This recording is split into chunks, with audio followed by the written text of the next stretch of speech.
Okay, I'll tell you what I'll do is I'll give you a little bit of like sort of 15 minutes sort of looking at some of the things around creating a safe and supportive culture. Mike, I think we're going to start with a slide, how people support someone with mental illness or versus physical illness, as opposed to go for all the earlier slides. So I think this is a huge issue, and obviously it's been an issue for me personally, but I think as the church, it's a massive issue. It's an absolutely massive issue. And I think that so often people in our churches, we struggle to be honest about our mental health. And the challenge we have is actually we all have physical health and we all have mental health. And yet there is a stigma that is attached to mental health in a way that physical health there isn't. Now most of us are wearing glasses, so we need our glasses. I cannot read my notes without my glasses. I'm not embarrassed about that, it just happens. But if I've got a problem with anxiety, then I probably wouldn't be as brave to say that. And so I think this is a really interesting slide that talks about the difference between mental illness and physical illness. You know, often mental illness, the sufferer gets blamed, the sufferer is told to get over it, the sufferer is told stop attention seeking, the sufferer is told you're weak and lazy, the sufferer is told it's a choice. Whereas if it's physical health, you get cared for. The sufferer is told they can be supported through it. The sufferer is told if there's anything you need. The sufferer is told to be strong and courageous. The sufferer says it can help to anyone. And the challenge I have is that every single one of us, like I says, has emotional and mental health. Now, there's something called the mental health continuum. Has anyone ever heard of this? If you've been on mental health first aid training, you would have seen this diagram. And what it's saying is that mental health isn't like, used to be seen as you have really good mental health or you have really bad mental health. And it's very sort of black and white. What people are saying is actually what happens is it moves, it's more fluid. So actually a better way of looking at this is to look at the 4 different corners. And so if you look at what I call it number 1, a person with diagnosis of serious mental illness but copes well and has positive mental illness, but copes well and has positive mental health. Right in the top corner. Now actually, I think that probably describes me. I do struggle with anxiety, but I actually cope quite well with it now. I've got a regime, I work very hard at the gym, I've got some very supportive friends, I've changed my job, and I feel like actually, though it is still an issue, if I let those things slip, then actually I can go and move towards the negative, the serious illness and poor mental health. But I have a diagnosis and I'm coping well, and actually my mental health generally is pretty good. We see sort of number 2, a person with a diagnosis of serious mental health and illness who has poor mental health, down here in the corner. Actually knows they've got poor mental health, but is getting no support and is actually staying locked down there. How do they get up? How do they get support?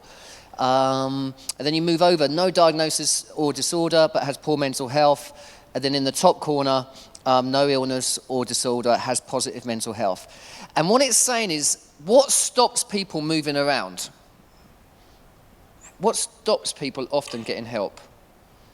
From that diagram, what's the main thing that is right there in the middle? Stigma. That's what stops people. And sometimes it's really, really hard to work out what to do.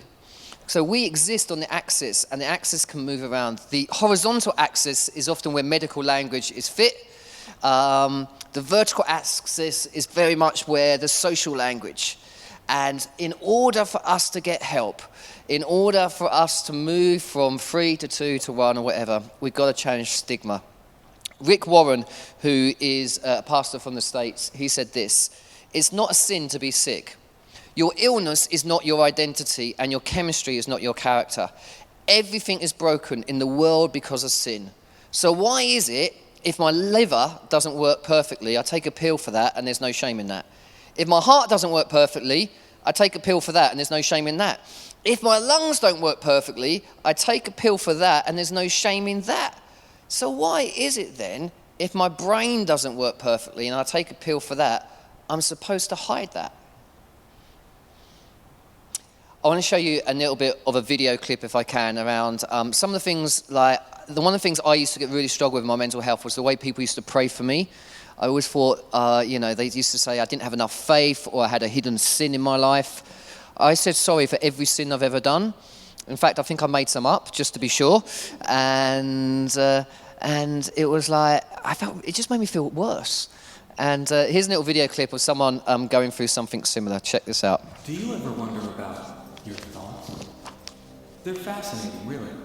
Some scientists estimate we have up to 70,000 thoughts a day. Thoughts are always coming and going, and they affect how we feel. Imagine for a moment that each thought is a train, and your brain is a busy train station.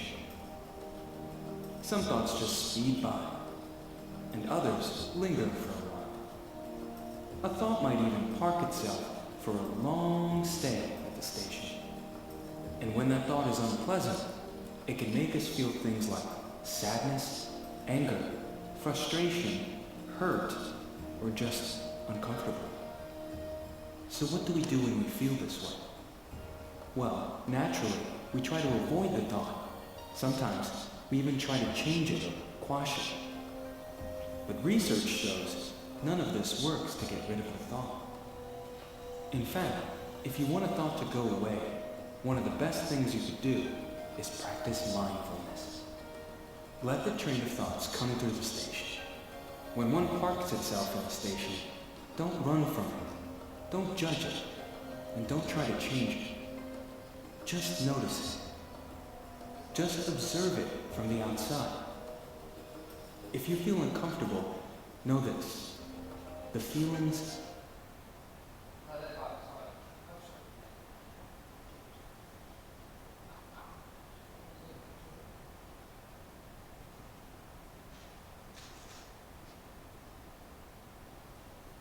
Do you ever wonder about your thoughts? Don't judge it, and don't try to change it. Just notice it. Just observe it from the outside. If you feel uncomfortable, know this. The feelings are temporary. They will pass. And if you can mindfully observe your thoughts, they too shall pass. Okay, I guess what that's doing is challenging that thinking that so often in churches when we talk about mental health, we talk about a verse in Corinthians about taking captive every thought. And sometimes the challenge with that is we think what it means is as soon as a negative thought comes into your head is you need to bash it in the name of Jesus, with a Bible verse or something. And actually what that's saying is sometimes it actually makes it worse. A friend of mine described it like this, which I think is a really clever way of doing it, is if you imagine your thoughts as trains, which is a bit what the video was saying, and basically what happens is, you can go in the railway station in the underground in London and go, train, you're not coming in the name of Jesus. Guess what's going to happen? The train's still going to come. But he said, where you take captive every thought is deciding whether you're going to get on the train or not. Because the train, that thought will take you to a very dark place. And actually taking captive every thought is going, I'm not getting on that train. Or if you get on the train, get off at the next stop. Don't let it take you into that dark tunnel of telling you that you're useless and everything's a disaster and it's going to be a nightmare. And so taking captive every thought is actually trying to get an alternative voice. What does God say about me? What do my friends say about me? There are 5 ways that we connect to well-being. And these are the 5 things that virtually every mental health professional will tell you are the most important things. Number 1 is we've got to connect with each other. Number 2 is we've got to be active.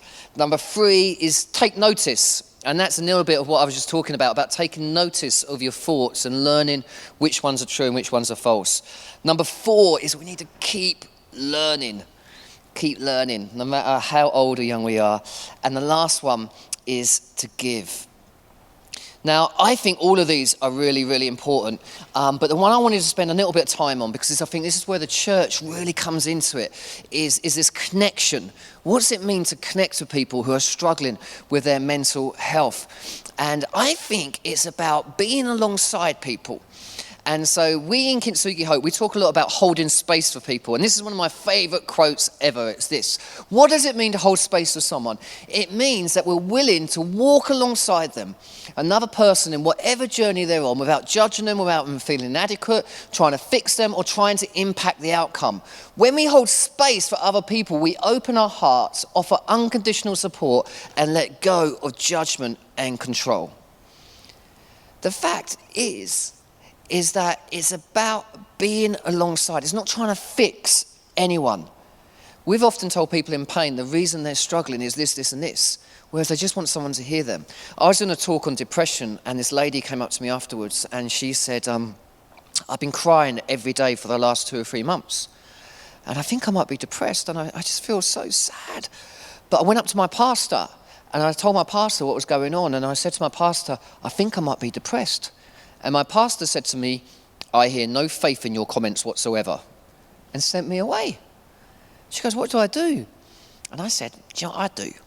And she went, no. I go, I'm not a medical expert. I'd probably go and talk to your GP and say how you feel. You know, medicine is not the answer to everything, but it has its place.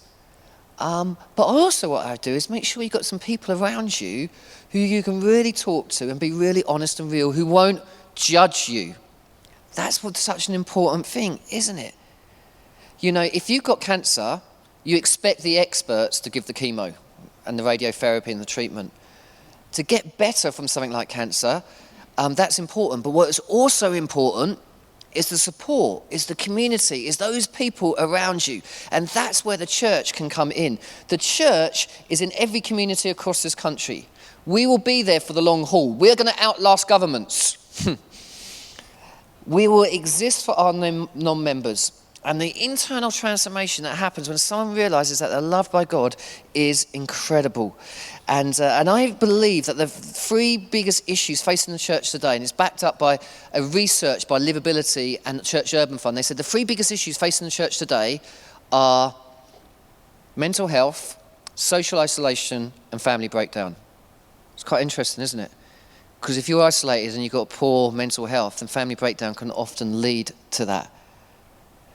And so we need to be those people that come alongside. We need to be those people who dream something different. So I guess for me and my wife, we were thinking, I ran a charity called XLP for 22 years in inner city London. I used to live in Peckham. And me and my wife, Diane, we decided that God wanted us to do something else. But it's quite hard after you've done the same job for 22 years. I don't know, it's quite hard to change jobs. And I felt God was breaking my heart for something else. And so I said to God, I'll do anything for you apart from run another charity. Because I never want to ask for money or fundraise ever again in my life.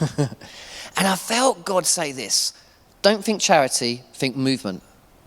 I started to think, what's the difference between a movement and an organisation? And I looked at Parkrun. Do you know Parkrun? Anyone heard of Parkrun? So across parks in England, hundreds of thousands of people run together every single week. Different cultures, different ages, different abilities. There's something beautiful about you belong, but you don't have to fit in. I looked at Rock Choir. Rock Choir runs on exactly the same principle. Is they have loads of choirs all over the UK. They hire Wembley Arena now. You are different ages, different cultures, different backgrounds. You belong, but you don't have to fit in. I went to Weight Watchers. I went up to the lady and she went, you know what? We don't talk about food much these days. We talk about gratitude and perfectionism and all or nothing thinking. I thought I could be in church. This is amazing. And I started to realize that movements that start in the grassroots create this sense of belonging without having to fit in. So I was like, what would a movement look like where churches get involved in supporting with emotional and mental health? And so me and my wife, we started to dream. They say that vision is the art of seeing the invisible that produces passion and energy in people. That's why Martin Luther King never stood up in Washington with 250,000 people and went, I've got a complaint to make. He never said, look at my 5-year business plan. He went, I've got a dream. And it's a dream of justice and equality. So this is our dream. We want to see a world where emotional and mental health is understood and accepted with safe and supportive communities for everyone to grow and flourish. And what we decided to do is we wrote like a 12-week course, and I'll give you one of these in a minute, which looked at well-being. Everyone's heard of Alcoholics Anonymous, right? Everyone heard of Alcoholics Anonymous? It's a 12-step program basically helping people with addiction. And so we wrote a 12-step program that's to do with well-being. And these were all the topics that we looked at. Some really good topics there. And the next 6 show you forgiveness, self-acceptance. And then what we did is we wrote it in learning styles. Now, I don't know if you know this, but there are 7 different learning styles that we learn in. They're here. Watch it. What do you think that might be? Videos, films. Hear it. Stories, testimony. Discuss it. We'll do a bit of discussing it in a minute. Create it. Breaking bowls, mending things. Do it. Something practical. Going outside. Doing something that really helps you in your mental health. Think about it. People like to be intellectual and understand it. And then there's pray it as well. So we wrote all these 12 things, and under each 12 topics, and each learning style, we had like 4 activities that you could do. And then I said to my home group, I don't know if do you have home groups in your church, small groups? I said to my home group, why don't we do this for 12 weeks? Now my home group, we've been studying Hebrews for the last 2 years. I'm like, come on guys, we need a change. We could do this. And so, but I said, what we should do is not just do it for us here. You know, we're only small, but why don't we invite some of the people from our community to come along? So I went up to some of the mums at the school playground, and so did my wife Diane, and went, I'm starting a Kintsugi Hope wellbeing group. Would you like to come? And they said, what on earth are you talking about? And I'd be like, oh, it's the gold thing. It's like beauty from brokenness. And they'd be like, yeah, the gold thing. I know that. And then they went, I get it. I'm broken. My husband's just left. My kids are suffering with anxiety. There's a woman in a corner shop, self-harming. She's 65 years of age. My next door neighbour went through a big marriage breakdown and has got 2 young kids, twins. She said, I'll come. Suddenly, our life group trebled in size. It was incredible. There were 17 of us there, and lots of them were not Christians. And we sat there, and everyone knew someone, you know. And then what happened is my wife was the leader, and she turned, the first week was on honesty, and she said, turn to the person next to you and talk about a high point in your life and a low point in your life. It doesn't have to be the highest point or the lowest point. So I turned to the person who I was sitting next to, and I thought, oh, it's great. I know this person. We've been in church together our whole lives. This will be easy. I learned more in 5 minutes than I'd learned in the last 45 years of being connected to the same church as this guy. When he started finishing, I was like, I'm so sorry. How do we create a culture where that's okay? How can we be at church every Sunday doing this and that you're going through hell and back and I don't know anything about it? So we went through the 12 weeks and it was absolutely beautiful. We learned so much. And we were just amazed at what God was doing. And then I was at this big festival speaking. I was in the biggest place on site, biggest venue on site, doing a session on anxiety, and we had to turn people away, which is a little bit embarrassing, to be honest. And but we had to turn people away because so many people wanted to come in. And I said, anyone here want to run like one of these for 12 weeks? And suddenly 11 pilots started. And what was amazing about the church is because the churches run small groups in every context, don't they? You've got small groups that run with mums and toddlers. You've got small groups that run with the homeless. You've got small groups that are working with the elderly. You've got small groups that are working with students, with young people. So I said, why don't you run it in these small groups? So the homeless guy, Tony, who's actually coming tonight to one of the things I'm speaking at tonight, he was like, oh yeah, I run a homeless hostel. I run it for them. So we had these 5 homeless guys. They came to the group every week, and all non-Christians absolutely loved it. And then I started telling people about it across the country. We had someone from the farming community. Now, I didn't realise this, but the farming community in this country, suicide rates are really high because the land, the animals, the weather. Some farmers, you know, they've been farming for 30 years. They've had 2 weeks holiday. And they said mental health within the farming community is huge. We're going to run it for the farming community. We had schools say, we want to run it in school. They said, we want to train our dinner ladies up and our caretakers because they're the ones the kids all talk to. We had someone from the deaf community saying, well, we don't have anything around faith and mental health in the deaf community. So they started it for the deaf community. And they're looking to adapt it and all that sort of stuff. So suddenly, this movement has started to grow. And you know what? I've been praying to God like mad. God, if the next big move of your spirit comes somewhere else in the country, in a big warehouse somewhere, and there's going to be an amazing band and a very charismatic speaker, and then God TV are going to come and beam it all around the world, and we're going to call it revival, guess what? I might quit. But you know what? If it could be in small groups in prisons and hospitals and schools and colleges and coffee shops and people's homes, if it could be led not by the charismatic and the famous, but by the fragile and the courageous and the humble, then I'd love to see that. I'd love to see that. And so we started in two places. We started in one place called Crewe and another place called Chelmsford where God lives. And we started in those two places, and then we launched it across the country, and this is where it is now. It's absolutely gone everywhere. And it's still growing as we speak. And I just think, people say to me, that's all well and good, Patrick, talking about mental and emotional health. When do we preach at them? We need to preach at them, you know. And I'm really clear on this. I say, you know what, guys? The most loving thing you can do in your life is tell someone about the love of Jesus. That's true. My issue is how. Because Jesus told stories. He didn't force himself on people. In fact, I often preach about the Emmaus Road. You know, the day after Jesus' resurrection, what did Jesus do? He walked with two heartbroken people, disillusioned, upset. And you know, he could have gone and fed the 5,000 again, right? He could have had strategic people to meet, heartbroken, disillusioned. And if you read the Emmaus Road story, what's amazing about it is Jesus walking with two heartbroken people. At the start, he doesn't go, guys, stop talking. Ta-da, I'm Jesus. We don't need to have this conversation anymore. It's all good. He just lets them talk. And then, even then, when he starts to talk, he tells them the bigger story of God. The story throughout the Old Testament. And then he's going to go on. But they say, hey, come in for a meal. He comes from the meal. And as he breaks the bread, they realize who Jesus is. Because brokenness reveals Jesus. That's a great quote, isn't it? Brokenness reveals Jesus.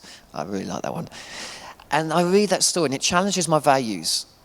You know, who do I spend time with? Who do I walk alongside? What does success mean? Brokenness always reveals Jesus. And so what we're looking to do now is we are looking for churches who want to run this across the UK in small groups and all sorts of contexts. And if you want to run this, all you have to do is you go to our website and you download a pack. You just click on more information. There's a pack there. And it has a form there which has a few different bits to it.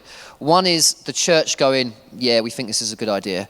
Because we're only going to run it through the local church. You know, I'm not going to run it through anything else because I think we get a lot of psychologists come up to us going, you know, we'll run it. And I'm like, no, this is about the church impacting its community. And it means that we've got accountability and follow through and all those sort of things as well. We want to bless local church leaders. We want to bless people who are running this stuff. And then there's a little thing to make sure churches have got their safeguarding in order, which is interesting because some haven't. So there's a little tick box going, yeah, we've got safeguarding and we've got all these things in order.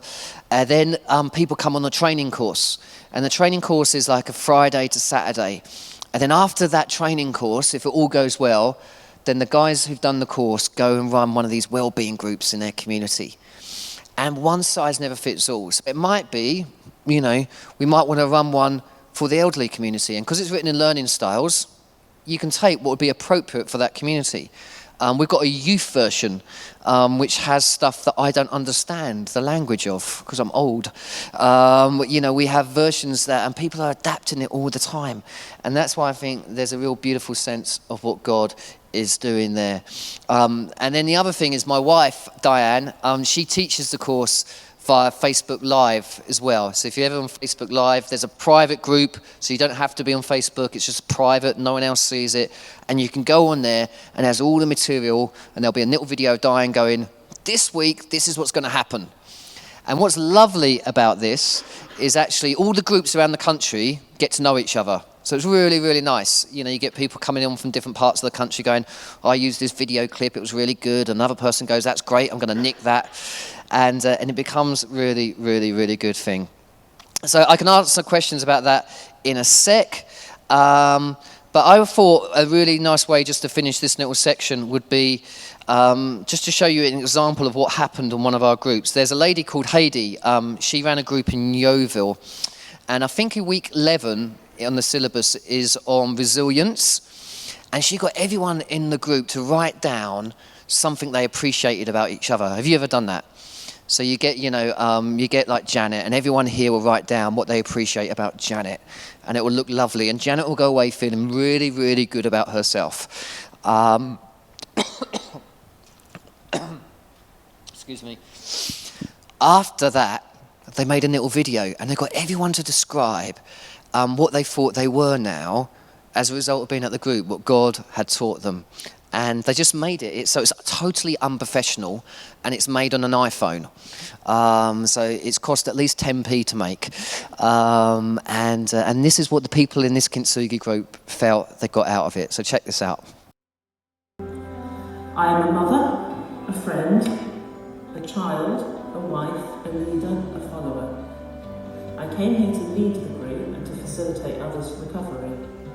But I have learned that I have scars of my own, and that they are a sign that I have healed. So from now on, I'm going to continue to wear my scars with pride.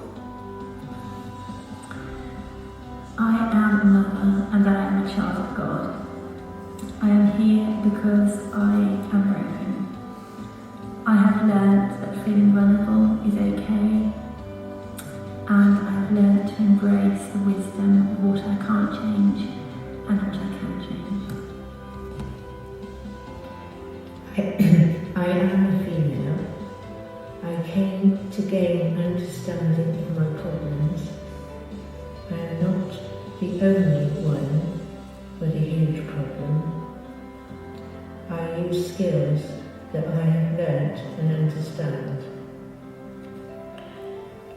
I am joy and pain, sadness, fear and elation. I'm a child. I'm a loving mother and sister, a daughter. I'm here to remember how to love and shine. I've learned that we're all loving and shining as best we can, and I will remember to see the beauty in us all. I am a beautiful, broken, creative child of God. I'm here to help heal broken hearts, including my own, and to learn that it's okay to be vulnerable. I have learned new words like anti-fragile and flawsome. And I will pray for my friends here, older than me, and unusually for myself. I am a child of God. I came to the group to learn and share. I've learned that it's okay not to be okay. And from now on, I will not prioritise my schedule, but schedule my priorities.